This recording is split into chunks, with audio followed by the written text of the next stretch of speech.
Everybody, welcome to a special Thursday edition of the FILA Sports Podcast. That's the Forever I Love Atlanta Sports Podcast.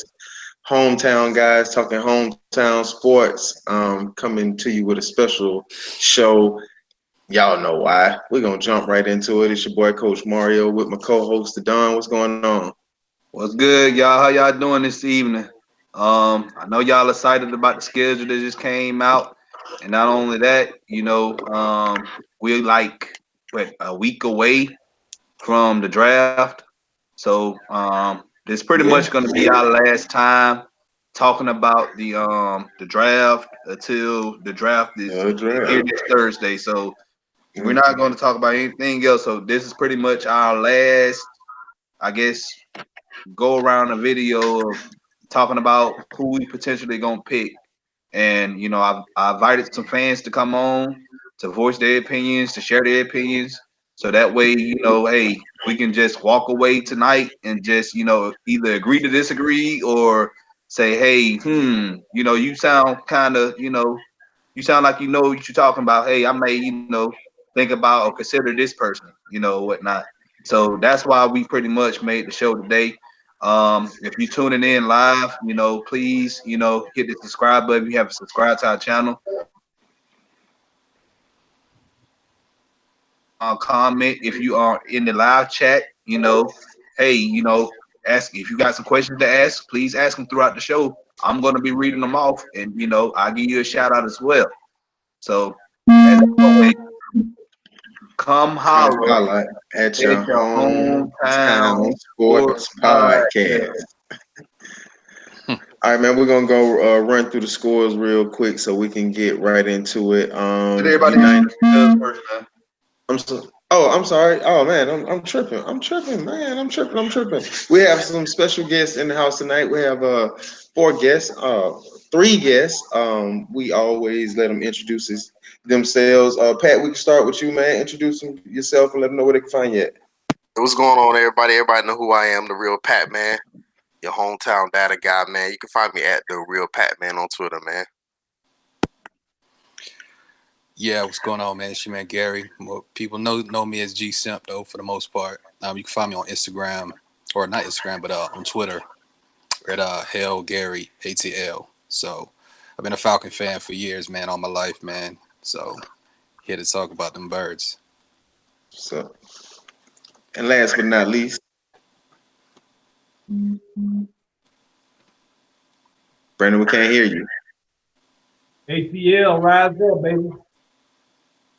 You get I'm only on Twitter, man, at Pigskin Junkie, JUNKIE 91. Pigskin Junkie 91. Get at me. All right, and I want to say hello to people in the chat. Skills, how you doing, Skills? And oh, Pat, man, come on now. you already on the show. What's good? What's good, Skills? Do you have any Skills? Do you have any questions throughout the show, man? Please, feel free to ask them. I'm only gonna read out what's PG, man. So if anything is rated above that, man, I'm gonna have to. I answer it when we get in the Discord afterwards. I'm not so PG. Nah, just tripping. All right, running through the scores real quick so we can jump into it. The Atlanta United, they haven't played since we talked to you last. They are playing their home on Saturday afternoon game. I think it's about 4 p.m. So if you're not doing anything on your 420, head down there and check out the Atlanta United. Don, I know you want to do the Falcons, so I'll run through the Braves and I'll let you do the Falcons if that's cool. You sure about that? Oh, okay. You want to do the Braves? You can go ahead. Go ahead and do it, man. Go and take care of it. I know you love to do the Falcons. The Braves, 7-3 versus the Mets on Thursday. We talked to you Thursday. That game ended on Thursday. And then on Monday, we lost to 9-6 on the Diamondbacks. Gave up 3 runs in the ninth inning. Everybody harling about a closer. Yeah, we need a closer, but we need setup guys. We need setup guys to be able to get to the closer. So it's not the closer that's killing us. It's the middle. It's the whole bullpen. Let's stop being politically correct, please. It's the whole bullpen. The whole bullpen stinks. We need some pitchers to come in that can pitch at least 2 or 3 innings. Yeah, exactly. Like, it hadn't even been the closer. We hadn't got to the closer.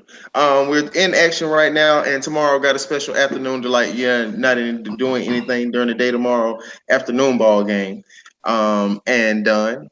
What those Falcons done since we talked last? All right. Well, yesterday we had 2 signings. We had Chris Odom. He's coming back to the team. Can anybody remember him? I think a couple of seasons ago we had him on the not the practice squad, but we had him in preseason, and they released him, and he played well with us.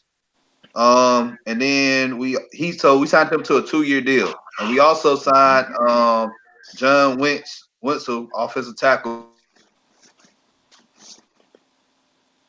So, Pat, you have any questions on that? Any Gary or Bernie, I have any questions on those signings? No, not really any questions. No, got my opinions about it, but Go ahead, Gotta have Sheriff. some count bodies. say it again. Ain't got nothing. Got, Ain't got nothing more to add, boss. yeah, gotta have some count bodies anyway, though. Yeah. Well, I mean, it's just like I say, man. At least with Chris Odom, man, it's a guy that's been with the organization before, so there's familiarity there. But I mean, what Quinn is doing is pretty much, he's pretty much doing the opposite what they did last year. Last year, they really kind of punted and leaned heavily on the draft, and when things didn't shake up, they were forced to sign a lot of guys after the draft, man. That's the reason why they brought in McClain at the last minute. Derek Shelby, they cut him and then brought him back, man. That's generally an indicator of a team that, you didn't things didn't go the way you planned. So they're getting a jump on that this year, getting those bodies in now. And then after the draft, that's when they can start sorting down and then towards camp and whatnot. Well, I don't think they last year they were actually looking for a 3 technique in the draft, considering that they were looking ahead to this draft. So I think that's why you saw them sign McClain to a 1-year deal, because I think that they were looking ahead and saw how strong this draft was in the interior defensive line and said, we'll just address that need next year. Yeah, because we wanted Vita Vea. I remember that. We wanted with Vita Vea, but he went to Tampa Bay. And Taven Bryan was there, but I really think they just really didn't have that much interest in him. So that's why we pretty much drafted Calvin Ridley. Yeah, I mean, Taven Bryant was a very raw prospect anyway, so he wasn't a guy that you were going to be expecting to get a lot out of in year one. And one thing we've noticed out of Quinn is generally his first 2 picks. Generally those guys they come in and they're able to contribute immediately. He really doesn't swing for a lot of project guys in the first and second round.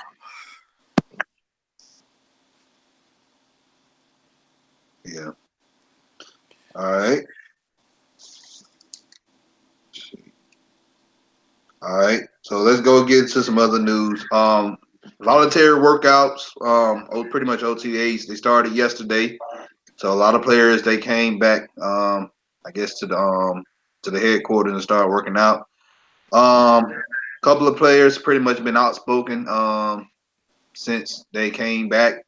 Hooper, he pretty much spoke highly on tight end, the new tight ends coach Mike Mularkey, pretty much saying that the tight end is pretty much going to be running better routes, and Matt Ryan's going to pretty much know where to throw the ball at, and pretty much the tight ends and even the receivers, they better know where they better run their routes real crisp, because that's the offense we're going to run again. I remember we ran that when Carter was here in 2012. So. And Campbell, he stated that there's a big difference in the defensive meetings now since OTA started. He also started that more questions are being asked now during the meetings. And I got these sources from Vaughn McClure, one of the beat writers for ESPN. Yeah, man, that's very telling, man. Like when I saw that, it kind of really upset me, man, because For a lot of people don't understand this scheme, man, and how Dan Quinn wants his defense to run. Dan Quinn wants his defense to be simple, stupid, see ball, get ball. It's supposed to be the easiest scheme that you could possibly operate in terms of a defense. That's why he's able to just put so many athletes in the scheme, and they're supposed to be able to perform at a high level because there's not a lot of thinking involved in the scheme. And when you see stuff like that, that kind of tells you that in the meeting rooms, whether I don't know if they was playing, I don't know if Marco Emmanuel, if he assumed that his guys knew their assignments, if the preparation wasn't there. But that's as someone that played football, like that's kind of disturbing to me. You know what I'm saying? Especially when you have so many athletes, guys that don't really make their living and money using instincts. We don't have a ton of instinct guys on the defense. So you have to take that much more time with those guys to ensure that everybody knows what's going on. And you saw it all year long. And I was actually talking with Mad Mike from Mad Mike Sports about this earlier. One of the things that was really concerning was we've never seen Dan Quinn, well, at least the defense since Dan Quinn be here, adjust itself to the opponent. They always seem to just play their game.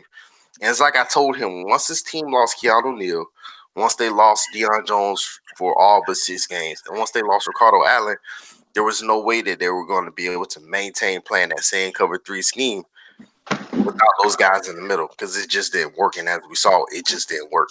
So there was no adjustments there. There was nothing planned to try to help cover a guy's weaknesses, deficiencies. We just lined up and pretty much played our game, man. We didn't double team or try to take away what an opponent likes to do, which you see a lot of really good defenses do. We didn't see none of that stuff, man. So hopefully that changes now that Dan Quinn is back running the show. Yeah. I really think with Dan Quinn, when we had Marco Emmanuel, I really think he just put too much trust in those guys, in Manuel, in Sark, and now he knew that failed. He have his own hand to be something good. Man. I'm not going to get my expectations high, but I know we're going to do way better than what we did last year. So. Well, I think that goes without saying because when you lose Keanu Neal, when you lose Deion Jones, and you lose Grady Jarrett, I think that's the middle of your defense right there. Exactly. Those are the 3 guys where those specifically can wreck a game plan for an offense. There's really nobody outside of those 3 on the Falcons defense that can really do that. So when they lost those 3, there was really no way for them to really be able to be competitive enough to where they're going to be a competitive playoff team and compete for a championship. And I feel like it speaks really volumes in regards to the overall talent of the team that they even did as good as they did. So yeah, well, I ain't gonna say bad coaching, just the lack of I use that term, the lack of coaching plus the lack of depth equals what we had last year. Well, it's situational football, so that's really where they hurt themselves. And Dan Quinn has acknowledged that much, where it was certain situations where even his decision making cost the team. So I think that's where they need to improve in regards to the coaching staff. I think that going back to the Hooper point, I think that having Dirk Cutter back into the fold is really going to emphasize utilizing the tight end more. And I think that's something that Matt Ryan needs. You see, like even when we had Tony Gonzalez, that's when he really excelled, particularly in the red zone. Just utilizing that tight end that can catch those passes over the middle.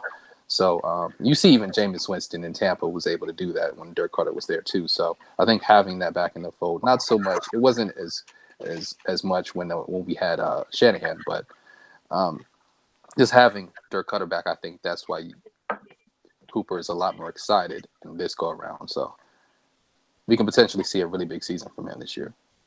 Yeah. We've been talking. Me, Pat, Lieutenant Dan. Check out Lieutenant Dan from Unintentional Grounding. We also shouted out Matt Mike Sports. We all been talking about under this new offense, Hooper's going to see a ton of targets. It's some game. It all depends on who we play. Like if we play a team that doesn't have any good linebackers or any help up the middle, Hooper's going to have a big game. He's going to have a lot of targets. So, all right. So, anybody else want to talk about this topic before we move on to something else? No, I'm good. I want to get to the schedule and the draft. All right. So today, an hour and a half ago, the Falcons have released their 2019 schedule. All right.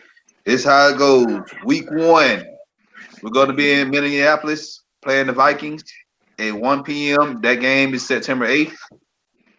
Week 2, we're going to be back home playing the Philadelphia Eagles. Finally, we play them at home. And that's going to be a primetime game. That's going to be played on September 15th. Week 3, we got to go to Indianapolis and play the Colts at 1 p.m. on September 22nd. Week 4, we come back home and we play the Tennessee Titans. And that game is also at 1 o'clock, and that game is September 29th. The week after that, we play week 5. We play Houston in Houston. We play the Texans. I know a lot of people is I guess excited to see that game. There's a lot of people saying that they're going to travel to that game just to see Deshaun Watson. That's October 6th. And then we have another road game. We got to go out to Arizona and play the Cardinals on the October 13th at 4:05. And then we come back home finally on October 20th, and we play the NFC champions, the Los Angeles Rams, at 1 o'clock. And then we also have another home game a week after that on October 27th, and we play the Seahawks at 1 o'clock.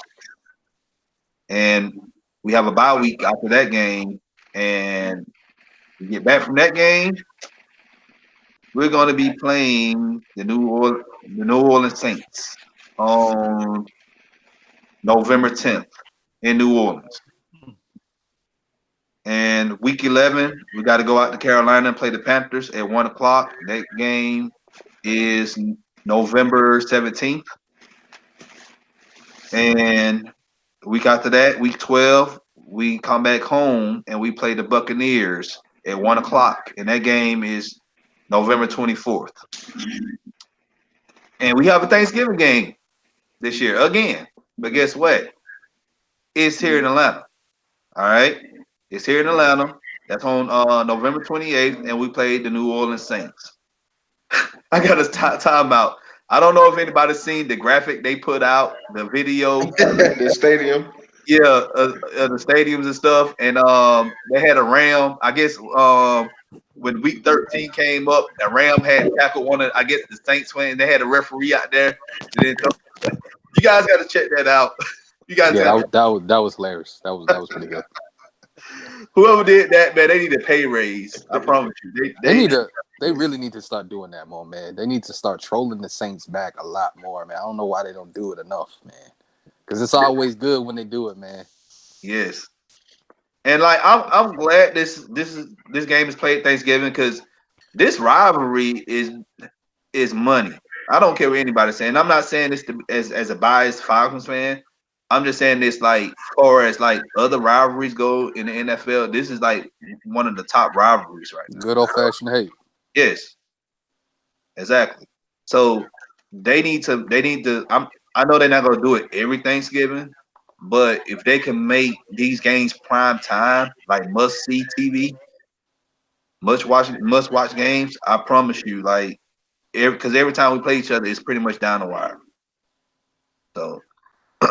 But moving on, after that game, we play in week 14. We play the Panthers in Atlanta, and that game is at 1 p.m. And that game is on December 8th, And then we got to fly out to San Francisco. Thank God they're not coming to Atlanta because Kyle Shanahan, he's not welcome in Atlanta anymore. Just saying. We play the 49ers in San Francisco, and that game is going to come on 4:24 in the afternoon, and that game is on December 15th. Then we come back home. Our last home game for the year is going to be Week 16 against the Jaguars, and that game's at 1 p.m. And that game is going to be played December 22nd. And then our last game of the season, we got to fly out to Tampa Bay, play the divisional Tampa Bay Buccaneers at 1:00, and that game is December 29th. So that's our those are our opponents for the 2019 schedule. I'm not gonna make predictions because one, we haven't drafted our players yet. Draft is next week, and we haven't went into training camp, and we haven't even did our preseason. So you want my prediction? You're gonna have to wait at least till like week 3 or week 4 of the preseason. Yeah, man, it's way too early to be doing predictions. Like you said, we haven't drafted this. We still got training camp. There's just too much that can change to be making predictions right now. I'm not a prediction guy off the schedule as well, but the main thing I like to see in a schedule, well, it used to be I want to see who in our division had to play in the cold in December. Everybody has a dome now, so it doesn't matter anymore. But the other thing I like to see is when the bye week is. That bye week in the middle of the season always is a good omen for teams, man. You look at teams who get that bye week in the midway. Go back and look. We went to the Super Bowl when our bye week. It was like 8, right? Something I know it was something around in the middle. Teams that get that bye week in the middle. It was week 12, week 13 when we had. It was late. It was even later. Okay, teams that. And the other thing I look at is rest. I look at the schedule for rest. So you see, we have to go to Arizona and Houston, 5 and 6. 2 away games back to back, but you look all the way back once we all the way down at the schedule week 15 when we have to go to San Francisco. If you look at that though, we'll be at home. We'll have Carolina, which is a short trip. We'll be at home for the Bucks, the Saints, the Panthers, and then we'll fly out to San Francisco. So we'll be at home for 3.5 weeks because you see that Thursday game. We'll be at home for 3.5 weeks even before we have to make that trip. So I just like the way the schedule works out for his rest on the player's body. I think that it works out well for us. And there's a lot of people. I saw a lot of people complaining, like, why are we playing our divisional teams right after each other? It's genius for the NFL. Yeah, exactly. Yeah. And it's not just the NFC South. It's other. They do that to every division. Yeah, they put the divisional games at the back loading on the schedule. I mean, it's something that they started doing several years ago. I mean, it's really smart. It's really smart. It makes the games later in the season more competitive. You want people to tune in later in the season. Once the holidays come, people have more distractions to go. I mean, I think it's pretty genius that the NFL does that. And not only that, like we've seen it countless of times before, like two teams in the division meet up the last game of the season, and that's exactly that divisional. That's a division game. The way they do it, the playoffs start week 13. Basically, because the division battles start and then you're battling for the playoffs. So it's almost like pretty much the playoffs are starting in. It's like I said, it's really, really smart actually. And on top of that, like once again, we have a new coach in the division. We have Bruce Arians in Tampa Bay. I don't want to play Tampa Bay early, and I don't want to play them one game early and then play them one game late because Tampa Bay, they might not find their identity to like middle part of the season. You're not going to know who the actual Tampa Bay Buccaneers are going to be week 1. Right. You probably gonna find them out, figure them out by like week 6 or week 8. That's a good point. It is. You're right about that. Okay. Yeah, one thing that I stands out to me though is there's a few things that I look at. One, like I agree with my man here. I definitely look at where the bye week is. I feel you on the whole later in the season playing the division rivals thing, but 5 weeks in a row seems excessive. Like, do we really expect the Falcons to win 5 weeks in a row? Like, I just don't. I particularly don't prefer playing 5 divisional opponents in back-to-back weeks. That's a little concerning to me. One thing's a little concerning too is the fact that we make 2 West Coast road trips. So earlier in the season we go to Arizona.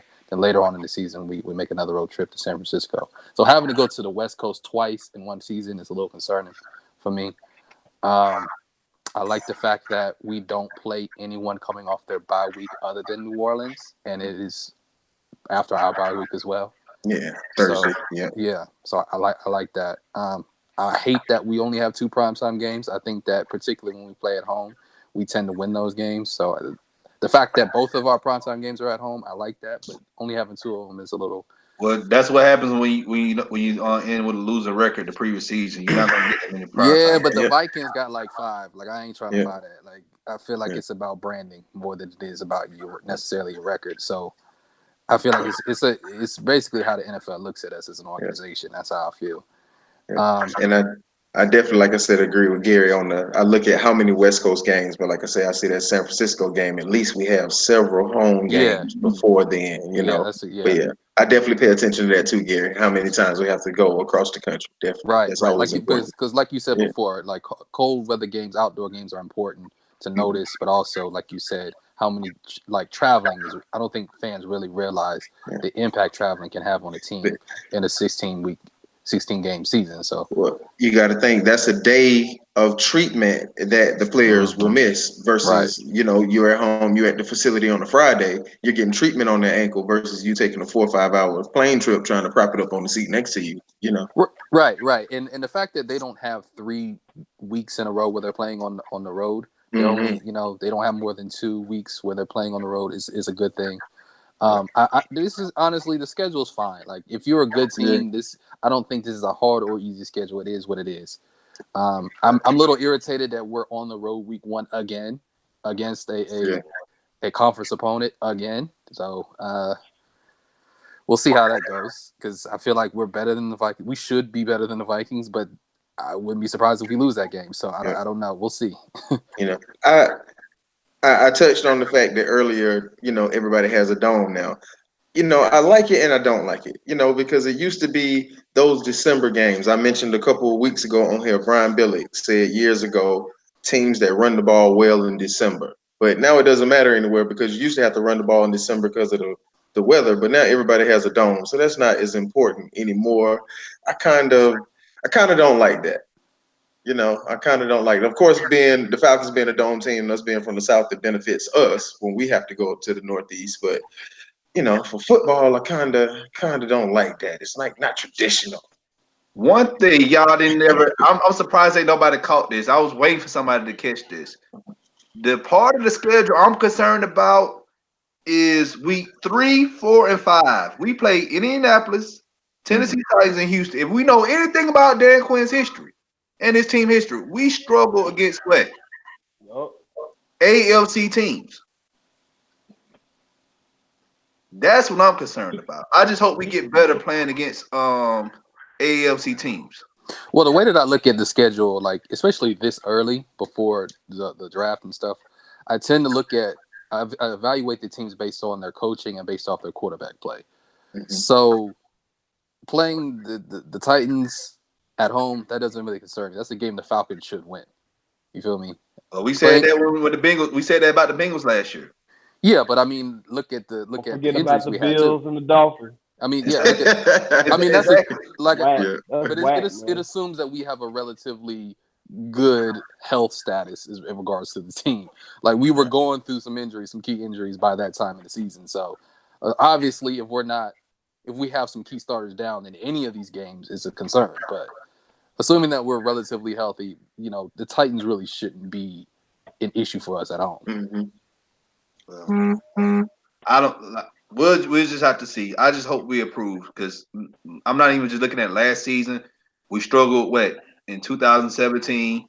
And we also struggled because we only won one ALC game these past couple of seasons, and that was against the Jets. That was against the Jets. And 2016, I know we lost against the Chiefs and we lost against the Chargers in that AFC West showdown that we had with them. And then 2015, I'm trying to remember. I know we lost 1 or 2 games against that AFC South that we playing again this time. So, but let me say hi in the chat. Some guys in the chat. Zane, hold on. B Baller, he's in here. He said, "What's up, y'all? Rise up, boys. What's good, man? Thank you for joining us." Skill said if Kevin wasn't there, we would have went Taven. The value of Ridley was too much to pass up on. We all agree on that. Zane, what's good, Zane? He said we're going to beat the Saints 3 times this season, so I'm assuming that we go beat the playoffs and the Saints go make the playoffs and Oh man. the playoffs. That don't never need to happen. It happened one time before. It never needs to happen again. Like, And yeah, the Travis said Minnesota ain't worth watching in the prime time. yeah, I saw that too. He also said troll game was over 9,000. I'm pretty sure he's talking about the I guess the graphic or the schedule graphic. Yeah. Yeah, that was on point. And then he also said Kyle will leave with a bullet in each leg. If I'm assuming that give me what it came Kyle to. Shanahan. Yeah. And Juke, he's in the chat. What's good? Juke, he said, what up? And Travis, he also said we played Philly in week 9 before the bye. Pretty sure So you let me ask you guys a question. Just looking at this schedule, how many of these teams on our schedule do you expect to make the playoffs this year? I'm not going to predict, man. Like, Because the thing with the NFL is some teams that you expect to be good aren't going to be good, and some teams that you weren't looking for are going to pop up. Yeah, I think you have to reserve judgment now, because if we make a judgment now, something last year will happen like the Falcons. Who would have predicted the Falcons to have that many injuries last year? Who didn't have the Falcons in the playoffs last year? I mean, so with the you never can tell, but I do think that we have several playoff teams on here. I think the Seahawks, Rams, New Orleans, Eagles, Minnesota. I mean, I think all the NFC teams pretty much that we play are playoff contenders pretty much. except for Arizona. Yeah, Except see, for Yeah, that's except for Arizona. Yep. and 49ers, you can also throw them in that mix. that's what Yeah, the way they're that I gonna be look on the at up it and is run, up and up. the way that One I of look those at it teams is is gonna end up being good though. Watch. we have a lot of friends teams. I think like if their season goes well, they can have a really good year and make the playoffs. But in regards to real expectations, I only see maybe 2 or 3 teams on this schedule that is like you can really pencil them in as playoff teams and really feel comfortable about their chances of making the playoffs. And who are those 2 teams for you? Probably the Rams and the Eagles. Okay. And another one of the either between the Colts and Texans, one of the 2. Yeah. So while y'all was talking, man, I was kind of doing a little bit of math, and I'm a numbers guy. So home games are going to be very important for this team. The combined record for all of our home opponents from last year was 71-57. The combined record for all of our away opponents was 61-66-1. The Vikings tied. All right, so if you break that down mathematically, all of our home opponents on average, they averaged about 8.9. You can round it up to 9 wins and 7 losses. And away opponents averaged up to be 8-8. So to me, that's telling me that the hardest part of our schedule is going to be at home. So if we can take care of business at home, we should at least be able to split on the road. That's the way you want it. Exactly. Yep. You know what I'm saying? It's also interesting, man, because if you look at this year's schedule, the strength of schedule right now has us at I want to say, I just had it pulled up. I want to say we're like 3rd in strength of schedule. Well, we got like the 3rd hardest schedule or something like that. Yeah. 2016, we also had one of the hardest strength of schedule. Yeah, I'm about to say, didn't we have the hardest schedule when the year we went to the Super Bowl? We had the hardest schedule. Yeah, I think it was either the hardest or like number 2 and number 3 or something like that. Who was number 2? The 49ers had this the hardest schedule. Yeah, was it? I believe so, but it's very, very similar in terms of the scheduling. So that's also something very important to note. If I can interject here, gentlemen, I think more like a player on the team would think, man, like the games are what they are. You know, the people you got to play is the people you got to play. Go out there and play them, man. Who cares? At the end of the day, you're right. Yeah. I don't care. I don't care about numbers. You know, you got to line up and play them. So, what do they say? You know, all the cliches. You know, anytime, anybody, anywhere. So run it. I'm ready. I wish it was September right now. All right. Well, let's go ahead and do it, Brandon. I'm gonna put you on the spot. Who you want at 14? Woo! See what you did there. Now you didn't lay it in a little too Oh yeah, I hard. put the heat right on you. I come right with the heat. It's cool, man. But I don't have a simple answer for you, man. Go ahead. If you put a gun to my head and make me take a player, that's different. But for me, I've been on Twitter for about a month now, and I've been really beating that trade back drum, man. Okay. I want to see us, because in my thought process for that is, man, you got the 14th pick, right? Mm-hmm. So that's top half of the draft, man. We do have the luxury of being a team that is drafting towards the top of the draft that doesn't need to be. If you understand what I'm saying, we had a setback last year. We're a better team than the result should have been. So, what I would say, we just need line of scrimmage players, man. D-line, O-line. So, for me, I look at a situation like last year, man. The Saints gave Green Bay a first round pick to move up from 27 to 14. And I just feel like we could do the same or trade with some of these other teams I have on the board here. I know you don't got time to discuss it all, but you know, acquire something and still get a player that you need. If you understand, if you follow what I'm saying. Yeah, Brandon. Quick question. So, if you want us to move back, how far would you feel comfortable moving back? Okay, well, I got a couple teams, man. The Steelers at 20. Let's say they want to move up and take Devin Bush, who they really need. So why don't you? So that's 20. That's 6 spots back. So why don't you go ahead and give me that early third round pick you got from the Giants, 52. And if you look at the trade value chart, they really should give you the 4th round pick as well. But you know, it's whatever they're willing to give. I think if we trade back, we will also end up trading back up, because if we trade back, like, are you talking about accepting picks or just swapping picks? Because we have 9 picks. Like, we're not going to have 9 rookies on the team. We're not going to draft 9 players, I'll say. Yeah, but every pick ain't going to be a hit. Oh, of course it's not. So if we trade back the team, let's just say Pittsburgh, if we trade back, Pittsburgh is going to give us some picks. Okay, so now we're going to have like 10 picks. So if we had 10 picks, I see us packaging something to move back up, because like I said, we're not going to pick 10 players. I don't see us want to get 10 rookies on the team. You know, it's not out of the question.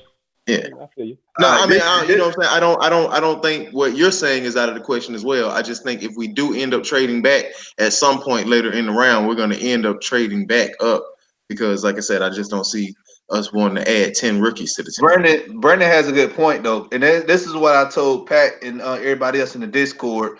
I'm gonna put the Discord in the description of the video once the video get posted. If y'all want to join, y'all more than welcome to join. It's you know, it's me, Lieutenant Dan, Pat Man, he in there, Matt Mike Sports, also my co-host Coach he in there as well. I talked about this earlier today. What if we trade our 14th pick and trade down or trade back? And like you just said, Brandon, 20th pick, and we get somebody like Zach Allen, which we really need. And Zach Allen, he will pretty much be our strong side defensive end, and he'll help us in our run game. All right. We get a player like Zach Allen, okay? Now, with that, when we trade back, not only we took the Steelers 20th pick or whoever that's in the 20s, we'll also take their 2nd round pick, and we'll take like a 4th round pick or something, or a 3rd round pick. And what we'll do in the 2nd round, I guess, we'll try to move up. We'll move up, and if Dexter Lawrence hasn't been taken, we'll take Dexter Lawrence in the 2nd, early in the 2nd round. That's what I would do. If I was Thomas Dimitroff, I would do something similar to that. Yeah, the problem with that though is Zach Allen's not a first round draft prospect. I don't I think agree. he's. No, I wouldn't Agreed. say that. No, I don't think I he's that highly good. disagree with you on that. He really wasn't that good at Boston College. He was okay, but he The was. film. Have you actually seen the film on Zach Allen? Yeah, I mean, I've watched True. enough of him at Boston College to know what So kind of player that he is. so if you've seen the film and you actually analyze that film, what makes you think that he's not a first round talent? I mean, I don't think that he's a guy that can consistently bend the edge as an edge rusher. I think he's more of it. I think he's probably going to have to move inside in the NFL. I think he's better against the run than he is against the pass. And at 280 pounds, I have a hard time taking spending a first round pick on that guy, particularly when he's not even that strong, given his size. I mean, he's a decent player. Don't get me wrong, but I don't see a Pro Bowl caliber player you're getting in Zach Allen. So you want shiny nickels.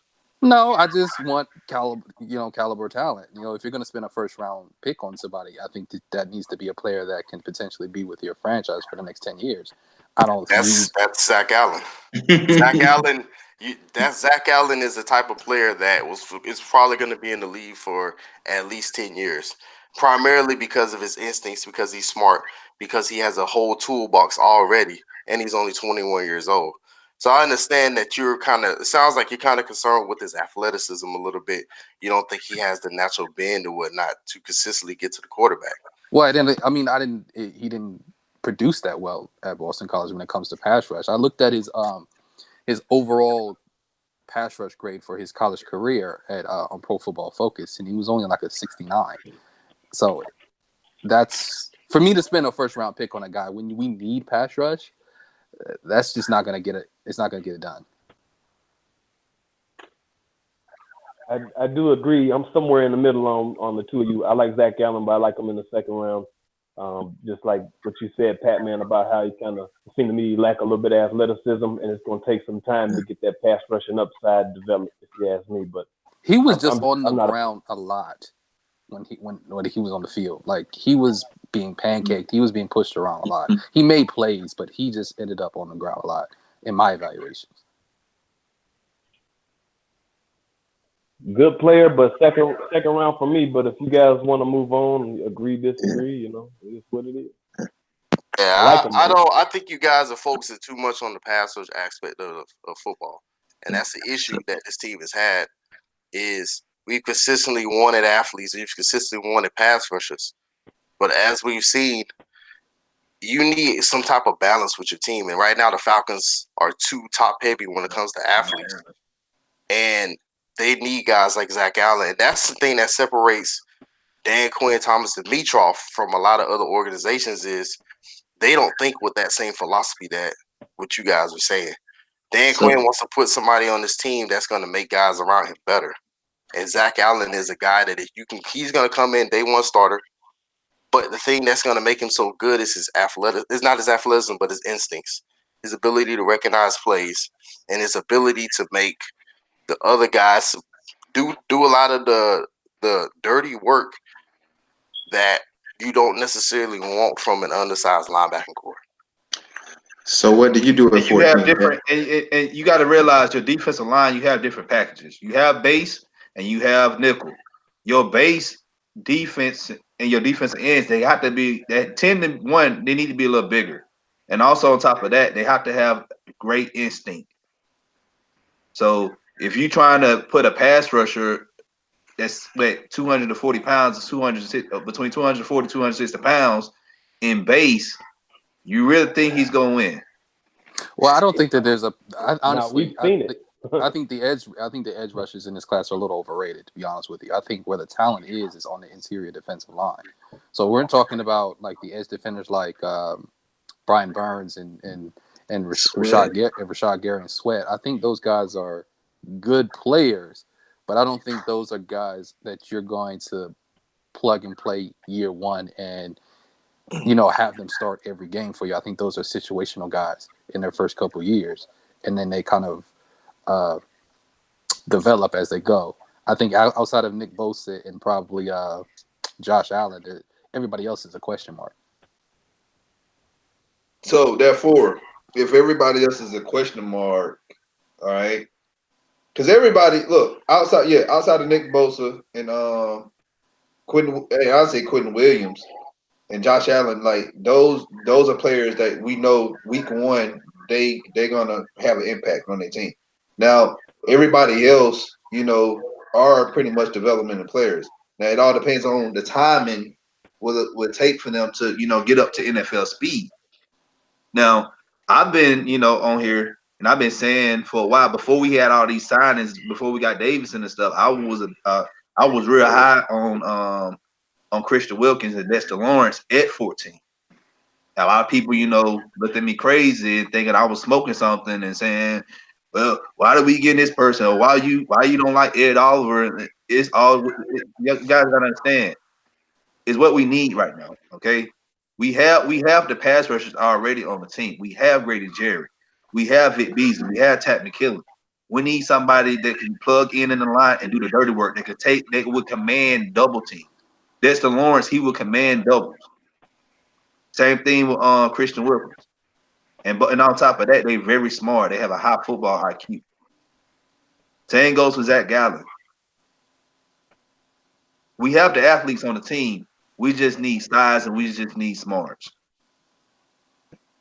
That's the only thing. That's what I was saying with Zach Allen is he's been getting a lot of first round buzz. Like people are saying he's not going to get past the Patriots. And I mean that the him to the Patriots makes a ton of sense because again, man, they just lost Trey Flowers to free agency. They allowed Claiborne to come back here. They traded for Michael Bennett. But again, Michael Bennett is getting up there in age, so they're going to need another guy. I think Zach Allen offers you a lot of versatility as well, man, in that he can play in pretty much any kind of front. You could put him out there as a 3-4 defensive end. He could play 43 in. You could put him at 3 tech in the nickel. Again, man, he kind of checks so many boxes. There's a reason why Dan Quinn, Scott Pioli, and Thomas Mitchell all went up there to work out him and Chris Lindstrom, man. And if you know the history behind Scott Pioli, he's known when he was in Kansas City for drafting Pro Bowl defensive linemen, man. Don Terry Poe, Justin Houston. So if they see something and they know they're probably not going to get him in the second round, they could trade back in the first round. That's also another scenario, but I don't think that you're going to be able to get him necessarily in the second round. Fair point. Let me read what our boy Skills. He pretty much. Oh yeah, RB Blackshear. What's good, man? Juju. He also said Sweat was the best run defender according to Pro Football Focus. And Skills pretty much said, and I'm pretty sure you're thinking of. Are you talking about Skills? Are you talking about Sweat? Or are you talking about Allen? About the pass rush win percentage. Just get back with me with that, and I spit it out for you.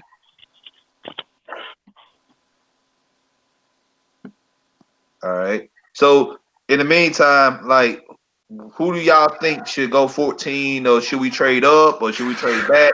Because I'm pretty much the only one that said that. I said a player already, so I'm waiting on y'all. Like I said, I think we're gonna pick at 14 because, like I said, we have a ton of picks. So if anything, I think we'd be doing some moving up. With the recent moves now, I'm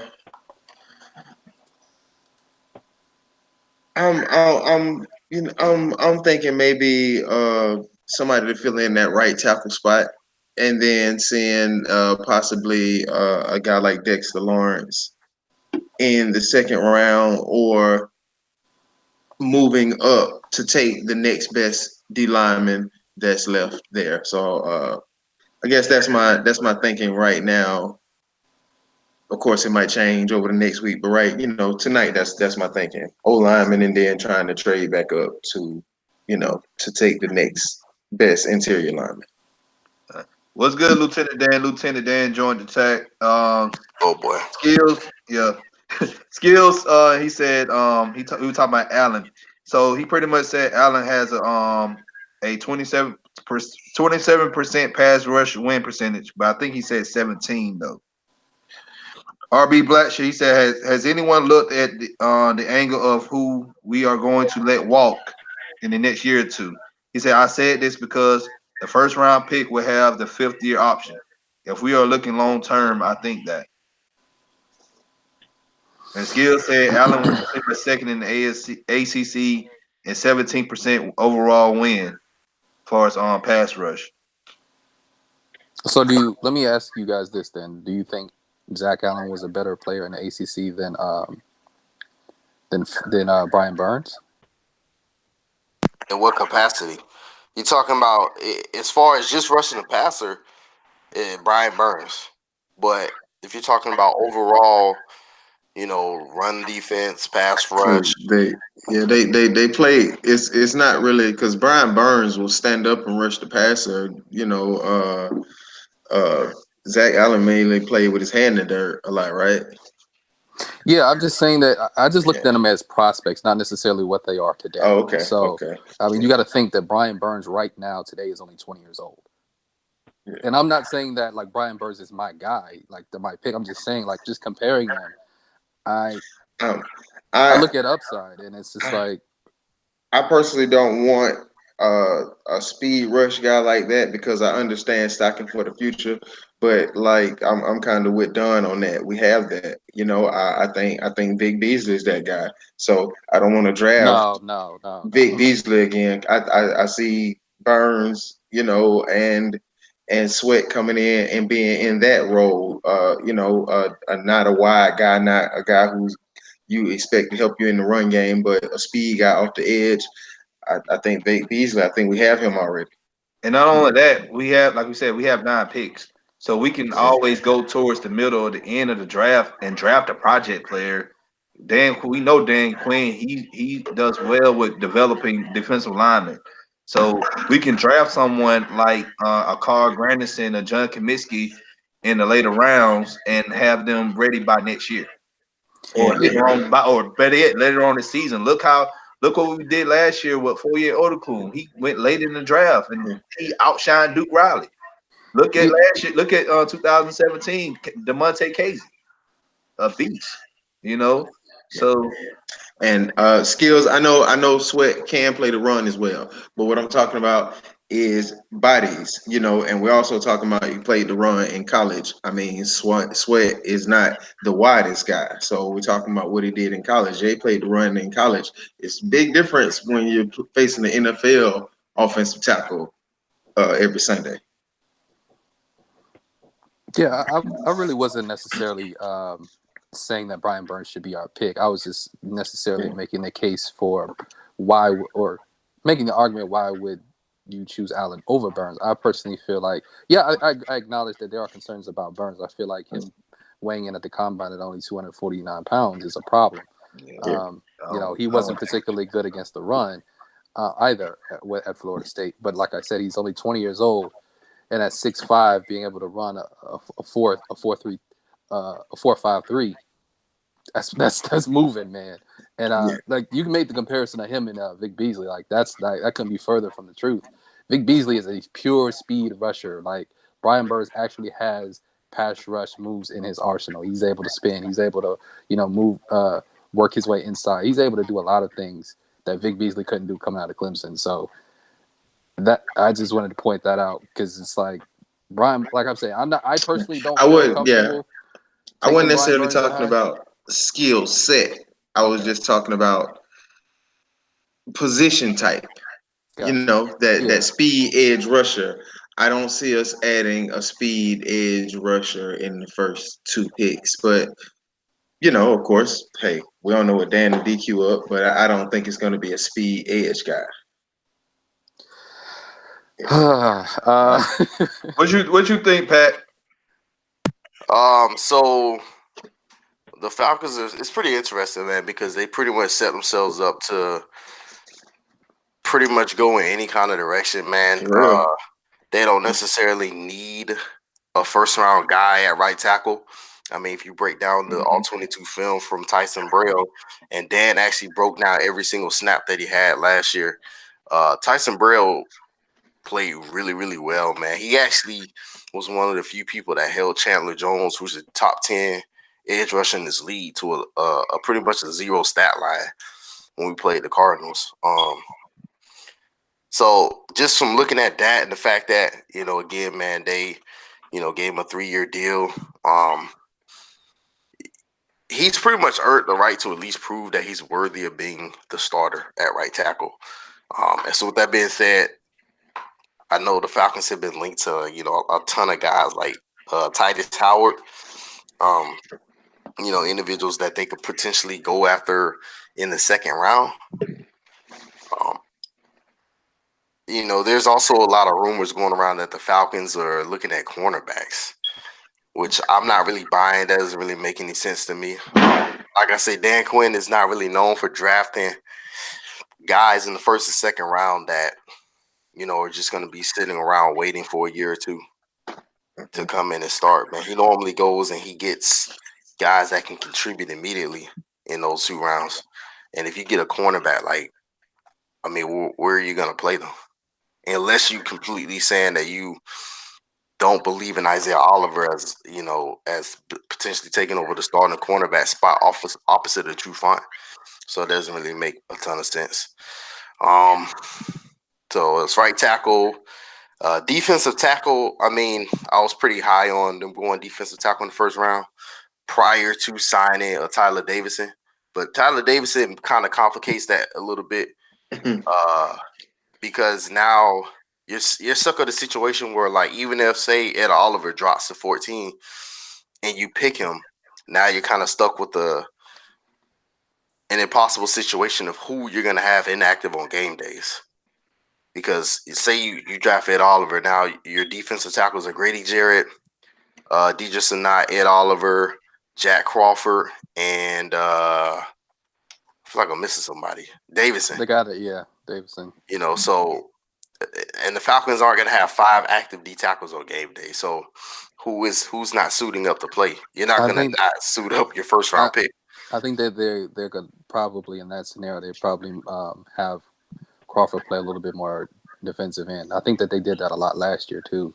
That he rushed from all over the defensive line. So I don't think you can lock him in as a defensive tackle. He's kind of like a player that they move all over the place. Right. Yeah, they do that with a whole bunch of people. That's just my only issue that I have with, potentially going defensive tackle in the first round, which to me screams defensive end. And that's pretty much the only spot where you don't necessarily have stability. You know what I'm saying? Outside of Tack, Steven Means, Grady Jarrett, and Claiborne are all on pretty much 1-year deals. I know with Beasley's on his 5th-year option, but you'd have to give those guys new money next year to bring them all back. So Tack is the only guy that's still going to be here that you don't have to give new money to bring back. So, and then it's the matter of your strong side defensive end. And again, we don't really have that person. Steven Means played there a little bit, but he's not a guy that I would consistently ask to play that particular spot. To me, man, he's probably going to take over a lot of what Brooks Reed did as well. Claiborne can't play on the strong side of the formation because it's Urs Palsy. He can only go up against the left tackle. Unless the tight end moves over to the left tackle side, and that becomes a strong side. And Tack always rushes off of the left tackle. So outside of Beasley, you really don't have anybody that can consistently rush off the right tackles. So that's also a problem for me. It leads to a situation where, to me, whomever the best defensive lineman or offensive lineman is at that pick, I think that's probably where they're going to go. Me personally, the draft is weird. I can see a scenario where all the defensive ends are flying off the board and the Falcons look at their guys that they have and say, hey, man, you know what? We don't want to lose our guy. So they might, draft Zach Allen a little bit earlier than a lot of people would want. That happens. I think they did that with Keon O'Neal. A lot of people said that he was supposed to go in like the end of the first, top of the second round. They chose him at 17. and I mean it's worked out pretty well. So as long as they don't choose a wide receiver or a running back, I mean I'm pretty much good. I mean cornerback doesn't make sense. Yep. Yep. Exactly. I'm with that, Pat. Yeah, for real. Let me read some more stuff off the chat. Darren Moore was good. He said, I feel like we should sit at 14 and see who's there. If our player isn't there, then trade back and get Dexter Lawrence. All right.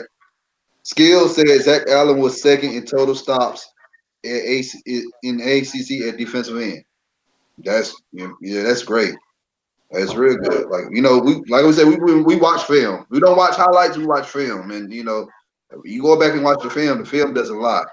All right. Skills also said Sweat is a run defender, and Juju he said Sweat is like Clowney. He is. Yeah. I can see the relation. He's not as good as Clowney, but that's a good comparison. Yeah. And more, he also said, what do you all think about John Comiskey from Charleston? He said he can play 4-3 in, 4-3 D tackle and 3-4 in. Y'all thoughts on that? What he just said? I'm not. Who did he say? John Comiskey. I brought up John Comiskey. That's when I did my mocks. I had John Comiskey going in like the 6th or 7th round at from University of Charleston. He's a project player. He's not going to really like see the field that much, like not even the first 9 games. So he'll probably get some snaps probably later on in the season.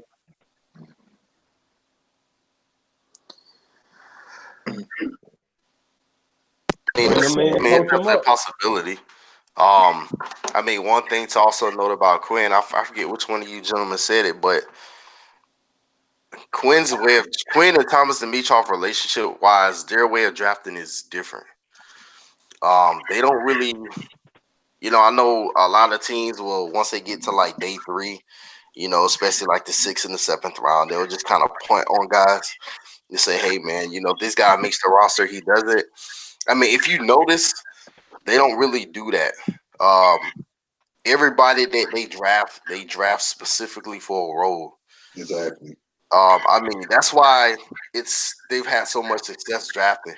So they don't necessarily just punt on draft picks. Like if they draft somebody in the 7th round, they're drafting them to fill a certain spot, a certain position, a certain role. That's why they've had so much success with guys like Foye Olakun, who was a 6th round pick. He came in and because they knew that he was able to make that transition from safety in college to playing weak side linebacker. So, I mean, if they don't necessarily need those guys, then I don't think they're not gonna draft them. And even still, I mean, a lot of these guys they brought in, man, a lot of these safeties and guys like Kenyon Bonner, by no means are those guys guaranteed to make the roster anyways. Those are just kind of like backup plans in case things don't work out. That's why I said earlier at the top of the show, they're doing the opposite with it of what they've done in the past, where they've gone through the draft and then pretty much filled in the gaps with cheap free agents on the back end. They've done the opposite of that this year and brought in those guys already. And then after the draft and let everybody compete and whatnot. So they can still draft a running back. They can still draft a tight end. If those pieces fall to them in certain rounds, they can definitely still draft them and, easily, cut the guys that they just signed. A lot of these guys, especially these cheap 1-year deal contracts that a lot of these guys got. Yeah. All right. Also, Skill said he said Joe Jackson is better than Brian Burns. And Darren Moore, he said DQ and TD always do the unexpected in the draft. He also said I think D Long, the cornerback from Michigan, could be a nice prospect for us in the 3rd round. I'm a Michigan fan, and I watched a lot of Michigan. Watching and even going back watching the film on them. I'm not really high on Michigan DBs. Like their D line pretty much anchored their defense. That's just my opinion. But hey, And if you got a strong D line, you should have some good DB play, good DB play. yeah. So hey Reynolds, Brandon, who you think Falcons pick? I said who you think the Falcons should pick? Sorry about that. All right, my last little thing on the first round pick, man. Scratch everything I just said, because what you know is Dimitroff ain't gonna trade back anyway. And I'm not trying to trade up. Period. I'm not trying to go for Ed Oliver. Scratch that. We can. So now What now we pretty much killed the Ed Oliver talk now. Yeah, man. Go Okay. ahead and throw that in the trash, man. It's over with. He's not gonna be there, and I'm not trying to lose picks, man, for a project. So scratch all that. Project. So it's 3 players, man. I got, but yeah, he's project, man. You know what it is. So if at 14, if we go ahead and if we take Wilkins or Lawrence, I'm not gonna be mad at all. If we end up with Sweat, I'm cool with that. But let me hit you with something else, man. Something I haven't heard this take from nobody. Scratch what I just said earlier. Forget about that. I know what I said.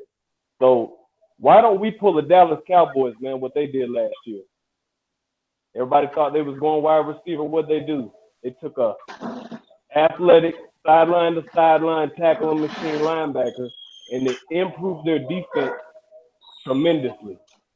I say we used our 14th overall pick. Just go ahead and get Devin Bush, man. Why not? Let him play that Aluakin role. I mean, do you guys have any faith in Riley and Aluakin? Not much, not me. Go ahead and plug Bush in, man. He's a beast. He's a beast in coverage. He blitzes, even though we never blitz. Go ahead and put him out there, man. I don't see nothing wrong with that. His dad, we drafted his dad in '95. I know that ain't got nothing to do with something, but it's a nice little tidbit. So I'm saying, man, let's go ahead and draft Bush. Why not? Yeah, I I wouldn't be like mad. Bush. You know, like I said this before too. Like that was Bush is like I put out like 5 or 6 potential picks that we can pick at 14. I think I put it out there like 5 days ago, and Bush was like either number 4 or 5 on that list. So I wouldn't mind. You know, if they go linebacker, you know, I wouldn't mind because you got to think about like this here too. Campbell, he's on the last year of his deal, and I don't see him coming back because if he come back, we got to pay him a little bit more money with money we don't have. And So he's an average player. He's not an irreplaceable player, man. Yeah, You he's don't overpay average. irreplaceable players. Can I ask a question? Bush is he's my dark horse first round pick. Can I ask a question? Are we talking about who we think the Falcons will pick or who we want them to pick? Because I got 2 different answers. all right, tell us. Well, who I want them to pick, I want them to trade up to 8 and get Ed Oliver. I personally feel like Ed Oliver is a generational talent. That's what I want to happen. I feel like I don't know necessarily if that is going to happen, but I've seen certain scenarios where they could get up to 8 and only give up their 3rd round pick and a 4th next year. And I feel like if that is the price tag to do it, I think you pull the trigger without even hesitating. Because I think Ed Oliver is that good, especially if you put him next to Grady Jarrett. I think that you have one of the best interior defensive lines in football. The game's won in the trenches. That's just how I view it. So that's what I want them to do. I'm not necessarily positive that that's what's going to happen, though. Let me stop you. Let me stop you right there. I'm gonna let you get back in a second. So you're willing to trade up to lose picks for next year, and I want you to look at something too. We have a lot of players this year on 1-year deals. Mm-hmm. And money that we really don't have because the cap, it doesn't look good this year and it's not going to look any better next year. So in my opinion, I would try not to give up any picks for next year draft. That's just my opinion. Yeah, but I think that if you're trading a 4th, you're not necessarily harming yourself. I don't think it's a tremendous loss. Obviously you want to keep all your draft picks. You don't want to give up anything, but I think giving up a 4th is reasonable considering the talent that you're acquiring in Ed Oliver. And it's all about talent for me. Like you want to get the most talented roster that you can, and however you can do that, you do that. So Ed Oliver was just such a dominant force at Houston, and given his athleticism, if you can get him, I feel like you have to get him. Like I said, I'm not necessarily saying that that's what they're going to do. That's what I want them to do. So if they ended up staying at 14, though, I feel like I think Pat said it. I agree with him. Like they have set themselves up to where they can go in so many different ways.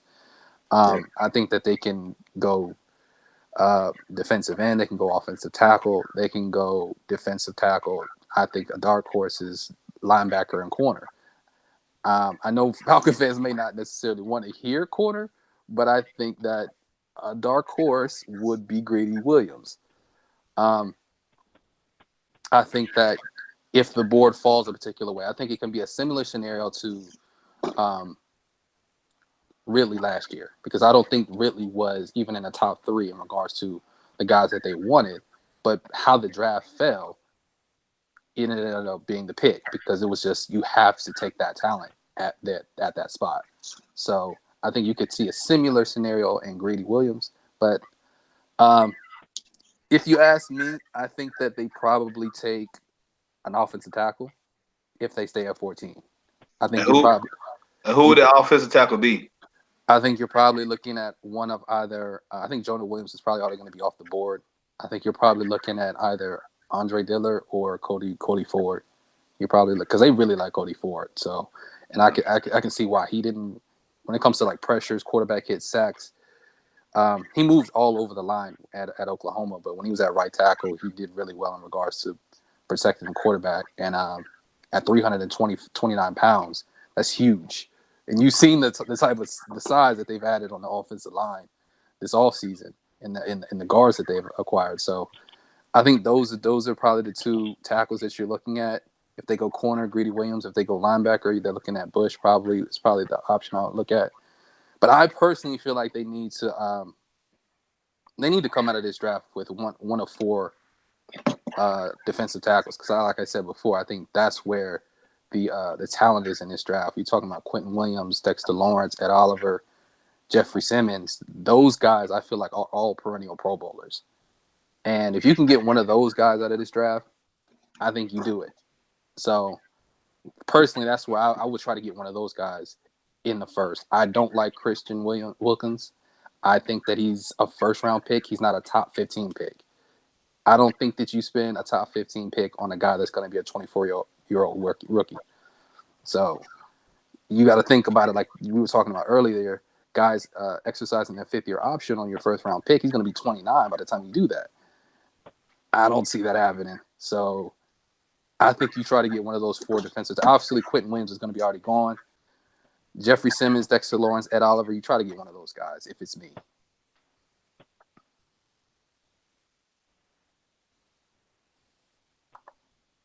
Okay. Let me go back in the chat real quick. RB Blackshear, he said, I think that they can be an option. We have a lot of D tackles right now. Some that haven't seen much playing time. If we get Lawrence, then we would definitely have to cut ties with some of the guys like Zimmer. I think he's on a practice squad right now. So, yeah, he'll have to go. Skills pretty much said Ed Oliver. What about Ed Oliver? Blackshear, he said that's what I'm saying. He said extend Debo, then you would have Bush with the 5th-year option. So they'll be playing for a long time together. Which Bush and Debo, yeah, that'd be great. That'd be great. Juke, he said I would rather choose Brian Burns than Ed Oliver. Skills laughed at that. Moore, he said Devin Bush would be a great, I guess, will linebacker, and I actually can see us drafting him because they already tried to do that with Riley a couple of years ago, and it just didn't work out. Skills, ask him about the Arizona and Boise State tape.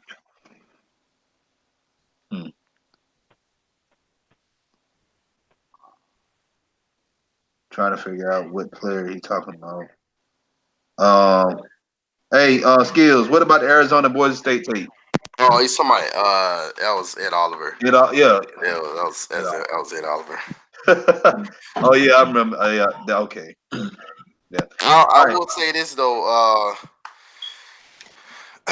With Devin Bush, man, the interesting thing is going to be that right now the Falcons have 6 linebackers, and they generally only carry 6 linebackers on their 53-man roster. So now you gotta try to pick and choose who you're gonna cut. I don't think Dan Quinn is gonna give up on Duke Riley, simply because first of all they spent a 3rd-round pick on him, and Second. no, it was a 3rd. You sure? Yeah, it was 3rd. Okay. And then he's just entering year 3. Obviously last year he was put in a situation where he never should have been called in the defense. But hey, man, those types of things happen because of injuries and whatnot. I don't think Dan Quinn is going to give up on him. So I think it's pretty safe to say that we know Deion Jones is safe.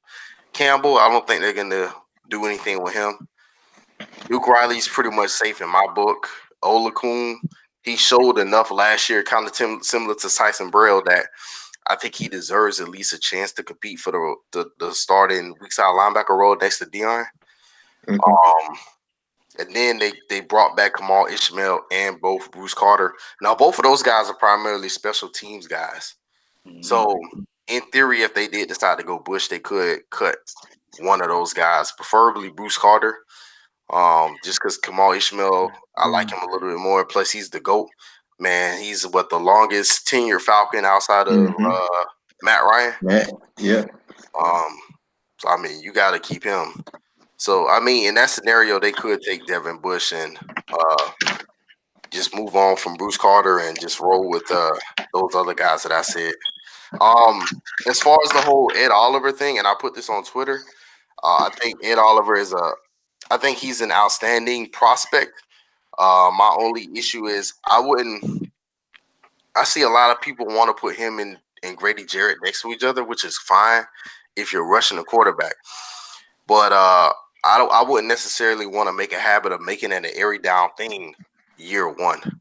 If you do get yourself an Ed Oliver, I want that man rushing the quarterback as much as possible. I don't want him worrying about the run, and that's why when we signed Tyler Davidson, it kind of made me a little bit more comfortable potentially with him if they do decide to go that way, because now he can come in and just concentrate on doing what he does best, which is just rush the quarterback. Now you don't have to worry about playing him on early downs. Then he's also a guy that he'll have a whole season to learn and get stronger. And then next year, depending upon what his role is going to be, he can maybe get a little bit bigger, maybe get a little bit stronger. And then his role could expand. Maybe he becomes another every down guy.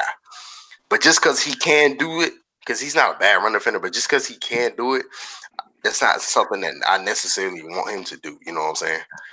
Yeah, I agree with that. All right. Well, like I said, at the beginning of the video, we gonna probably agree to disagree, because we can sit up here for hours and talk about this player and that player. But you know what? The draft is pretty much next Thursday, and we all go see, and we just, we're gonna come back to this video and pretty much next Thursday after the draft is over with, and just say, hey, I was wrong, or hey, I was right. So, but other than that, y'all go ahead and plug y'all information, y'all social media accounts.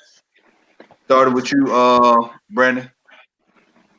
I'm only on Twitter, man. I just got on there, so still learning my way around. But you can find me at Pigskin Junkie. That's Pigskin Junkie. JUNKIE 91. Hit me up, or don't matter to me.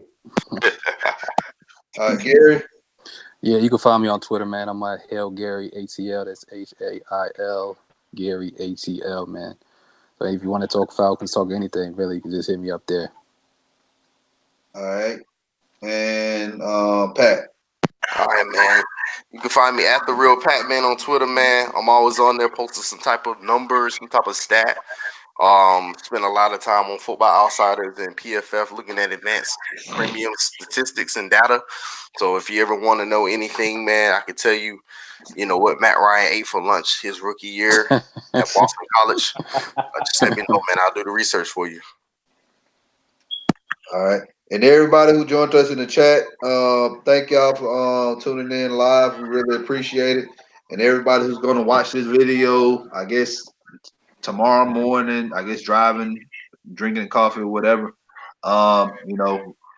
please comment about what you heard in the video. We'll get back with you as soon as we can. Please share it with your friends, family, whoever, significant other. And please hit that like button and please subscribe to our channel. All right. And this is the FILA Sports Podcast. We will be back Sunday talking about some Atlanta United soccer.